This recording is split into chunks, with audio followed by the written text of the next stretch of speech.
before then, I know you've shaped up leadership in this country, and especially during political wrangles in the country. This is something you've done, and you are so keen on it as well, very vocal on this. And we know you've made some very crucial decisions during electoral period, in and after.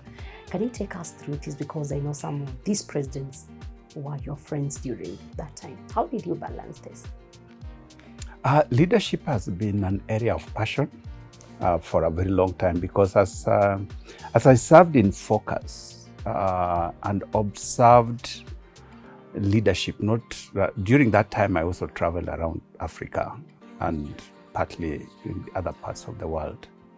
And as I looked at how leadership was being conducted in our continent particularly, it was very discouraging, because you travel to other countries and you see things are organized, things are happening, things work. Then you come to Africa and it is like things don't work. Even the ones that were working, they have stopped working. So it was something that then pricked my heart to think, why is leadership in Africa not working? Why is it that we end up in all kinds of problems and difficulties, in spite of the resources that we have, both human and natural and others, even financial? How comes we don't get to the place where we ought to be? Yeah. That is something that really captivated my heart and mind. And what can we do about it? More than that, what can I do about it? Yes. And so, sometime just before I left Focus, yes, I felt I needed to study leadership with a view to making a contribution to the space of leadership. And so I enrolled, actually. In those days, there were no leadership studies. They were mainly administration, MBA, and so on. And I enrolled for an MBA, hoping that I can get some insights, tools, skills that can help me. Yes. That I did not pursue eventually, because I went to church. But while in church, one of our universities, PAC University, introduced a course on leadership. It was the first time I had a course in leadership. And I immediately enrolled for a master's in leadership, which I found very, very useful. All this was with a view to making a contribution towards developing better leadership for Africa, not just for Kenya.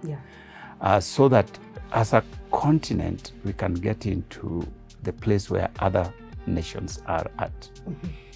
I eventually pursued that up to PhD level, still with the aim and purpose of making a contribution in the space of leadership.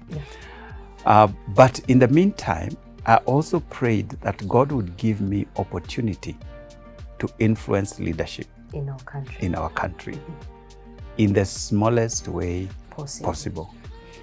And I would say that prayer was answered in different ways, because I began to be invited to spaces that I would otherwise not be in because of where I was. But I would find myself among leaders, discussing issues, leadership, discussing issues of the nation, where the nation would be, what could be done.